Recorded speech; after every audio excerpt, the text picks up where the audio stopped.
साथियों सबसे पहला सवाल तो यही बनकर आया कि अमेरिका ने जिस तरह से ईरान पर हमला किया, पॉसिबल कैसे हुआ ये? पॉसिबल कैसे हुआ से मतलब कहां से फाइटर जेट्स उड़े थे, कहां जाकर के हमला किया? हमको लोकेशन तो बताई जा रही है कि यहां पर हमला हुआ, लेकिन हमला करने के लिए फाइटर जेट्स ने क्या इजराइल से उड़ान भरी थी, या फिर एयरक्राफ्ट कैरियर्स जो स्ट्रेट ऑफ हॉर्मुज में हो, या फिर पर्शियन गल्फ में हो, अरेबियन सी में हो, यहां से उड़कर हमला करने गए थे, या फिर पाकिस्तान में से हमला करने गए थे? हुआ क्या था?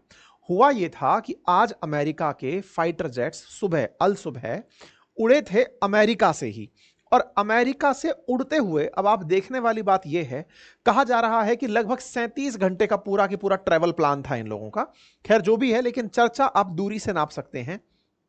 मध्य में अमेरिका के अंदर से ये उड़ते हैं, यहां से उड़ करके इस अटलांटिक सी को क्रॉस करते हैं।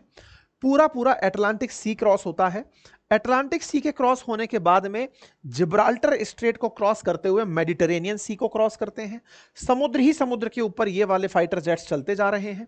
और फिर यहां पर, क्योंकि देखिए ये दूरियां काफी ज्यादा दूरियां कंसीडर की जाती हैं, यहां से यहां तक पहुंचने में जनरल जो फ्लाइट्स होती हैं उनको कम से कम 15 से 20 घंटे का समय लगता है।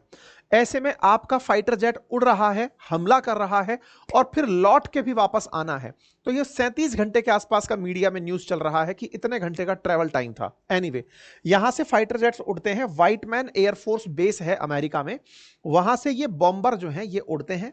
ये बॉम्बर उड़ करके नॉर्थ अटलांटिक ओशियन से होते हुए जिब्राल्टर स्टेट को, और ये जो मैं साझा कर रहा हूं ये यूएस का ही मतलब यूएस के अंदर ही शेयर किया गया, चीफ ऑफ स्टाफ के द्वारा शेयर किया गया डॉक्यूमेंट बताया जा रहा है। इसमें नॉर्थ अटलांटिक सी के बाद में जिब्राल्टर स्टेट, फिर मेडिटेरेनियन सी, फिर इजराइल के ऊपर से होते हुए जॉर्डन को क्रॉस करते हुए इराक के ऊपर से जाकर ईरान पर गोले गिराए। इस पूरे रास्ते में इन्होंने सेफेस्ट रूट फॉलो किया, किसी भी देश के ऊपर से नहीं उड़े। लेकिन किसी को यह डाउट ना हो जाए कि इस तरफ फाइटर जेट्स उड़कर जा रहे हैं, इससे बचने के लिए इन्होंने दूसरी तरफ पैसिफिक ओशियन है, पैसिफिक ओशियन की दिशा में भी अपने बॉम्बर्स उड़ा दिए कि उस तरफ जाओ और जाकर के उस तरफ गोले गिराने जाना है। उधर ईरान नहीं पड़ता, उस तरफ से जाने के लिए आपको वाया चाइना होकर इंडिया के ऊपर से होते हुए ईरान जाना पड़ता।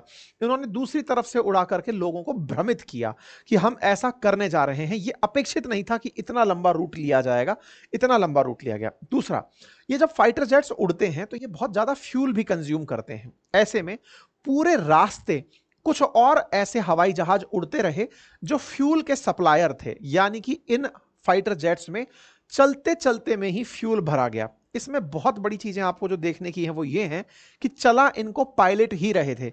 अगर 37 घंटे ये केवल हवा में रहे हैं तो आप पायलट का मानसिक स्तर देखिएगा, स्ट्रेंथ समझिएगा, वो क्या करने जा रहा है, और 37 घंटे तक वो एक कुर्सी पर टिक के बैठा है।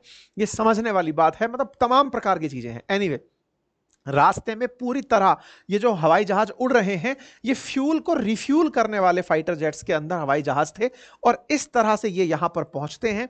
फॉर्दो, नतांज और इस्फहान में जाकर ये गोले गिरा देते हैं। ये पूरा की पूरा टाइमलाइन है, कितने बजे क्या शुरू हुआ और कैसे शुरू हुआ।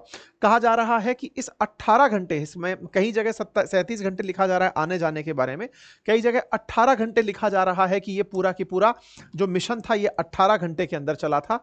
कहा जा रहा है कि अमेरिका ने इस पूरे कार्यक्रम के अंदर लगभग 125 एयरक्राफ्ट का उपयोग किया था, और इस 125, देखो यहां पर आ रहा है कि 13 घंटे बाद अमेरिकी रक्षा मंत्री का अपडेट आया, उसमें उन्होंने बताया कि जो बॉम्बर है जिसके बॉम्ब गिराए जाने थे वो B-2 स्टेल्थ बॉम्बर थे। 7 B-2 स्टेल्थ बॉम्बर ने ईरान के फोर्डो, नतांज न्यूक्लियर प्लांट्स को निशाना बनाया था। यह जानकारी जॉइंट चीफ ऑफ स्टाफ के जनरल डैन केन के द्वारा फिलहाल दी गई कि हमने 125 एयरक्राफ्ट लगाए थे इस पूरे हमले के लिए। डोनाल्ड ट्रंप ने अपने भाषण में सुबह जो जानकारी दी थी वो दोबारा बताने की आवश्यकता फिलहाल नहीं है, लेकिन इस हमले के अंदर कुछ इस तरह से चीजों को रखा गया था। कहा गया कि मिसौरी में इनका एक एयरबेस है, वहां से B-2 स्टेल्थ बॉम्बर्स ने उड़ान भरी, और इस तरह से उड़ान भरी कि इस उड़ान को भ्रमित तरीके से लाया जा सके। हमला करने के लिए ये सबसे पहले न्यूक्लियर साइट पर गए, और वहां जाकर के इन्होंने बंकर बस्टर बम गिराए थे। और ये बंकर बस्टर बम्स जो हैं वो गहराई में जाकर के, मैंने मॉर्निंग के सेशन में भी बताया था, जमीन के भीतर 60 मीटर तक ये ड्रिल करके अंदर घुस जाते हैं। जैसे अभी कुछ पिक्चर्स आ रही हैं जिसमें ये दिखाया जा रहा है कि उन क्षेत्रों को तो कुछ नुकसान हुआ ही ही नहीं, वो ऊपर फटने वाले बम नहीं थे, वो ड्रिल करके अंदर जा करके 60-60 मीटर तक ड्रिल करके और जो फैसिलिटी है उसको नष्ट करने वाले थे। कहा जा रहा है कि अमेरिका का जो ये मिसौरी एयरबेस है, यहां से 9/11 के बाद B-2 ये जो बॉम्बर जो फेंकने वाले जो फाइटर जेट्स हैं, उनकी ये सब अब तक की सबसे लंबी उड़ान मारी जा रही है। कहा जा रहा है कि अमेरिकी हमलों में 14 बंकर बस्टर बम चलाए गए, 2 दर्जन से ज्यादा टॉम हॉक मिसाइलें चलाई गई, लगभग आधा घंटे तक अमेरिकी फाइटर जेट्स ईरान के वायु क्षेत्र में रहे। ईरान का डिफेंस पता ही नहीं लगा पाया। क्यों नहीं लगा पाया? क्योंकि इन बॉम्बर्स में स्टेल्थ टेक्नोलॉजी है, आप इन्हें रडार से पकड़ नहीं सकते। फिर भी आप रडार से नहीं पकड़ सकते, लेकिन देख ही लो कि ये उड़ रहा, आपके ही उड़ते हुए हवाई जहाज देख लें कि ये उड़ रहा। इसलिए ईरान को चकमा देने का प्रयास किया गया और इसे चकमा देते हुए इन पर हमला करने के लिए भेजा गया। ठीक है, इसके बारे में जो अमेरिका के चीफ ऑफ डिफेंस हैं डैन केन, उन्होंने कहा कि हमने ईरान को पूरे टाइम भ्रम में रखा ताकि हम उन्हें मौका ना दें कि वो हमारे फाइटर जेट्स को निशाना बना पाए। ट्रंप ने इस बारे में आते ही सबसे पहले जानकारी दी थी, लेकिन जो लोग ये दर्शाना चाहते थे कि देखो ये सारी चीजें एज इट इज हैं, तो निश्चित ही वो एज इट इज दिख भी सकती हैं, क्योंकि इसकी गहराइयों में जाकर के, पहाड़ों की गहराइयों में जाकर के ये फैसिलिटी विकसित की थी। ट्रंप की कुछ तस्वीरें बाहर आई जिसमें वो वॉर रूम के अंदर चिंतन करते हुए अपनी टीम के साथ डिस्कस करते हुए दिखाई दे रहे हैं। रणनीति बनाते समय कि व्हाइट हाउस के chief of staff Susie Wiles, joint chief of staff के अध्यक्ष जनरल डैन केन, ये सभी सदस्य मौजूद हैं और इस सिचुएशन रूम के अंदर लंबी चर्चाएं चल रही हैं। इसी बीच में लेकिन एक खबर और ट्रेंड होने लगी और वो खबर ये थी कि साहब यहां पे अमेरिका ने भारत के एयर स्पेस का यूज किया है। असल में लगभग 70 से अधिक जगह दुनिया में अमेरिका ने अपने एयरबेस बनाए हुए हैं।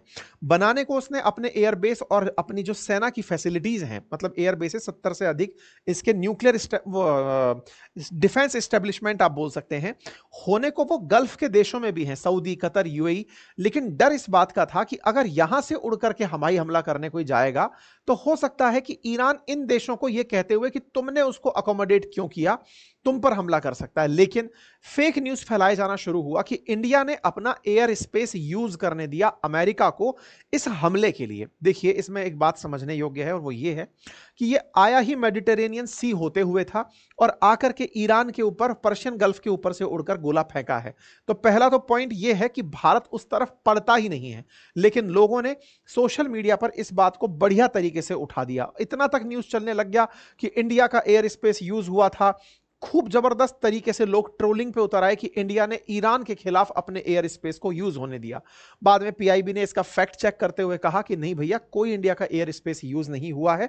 यहां पर ईरान के ऊपर हमला करने के लिए जो मिसाइलें रूट फॉलो कर रही हैं वही रूट फॉलो किया गया और वहीं से जाकर के इन्होंने हमला किया। बाकी ट्रंप तो अपनी मंत्रमुग्धता में बिजी हैं ही।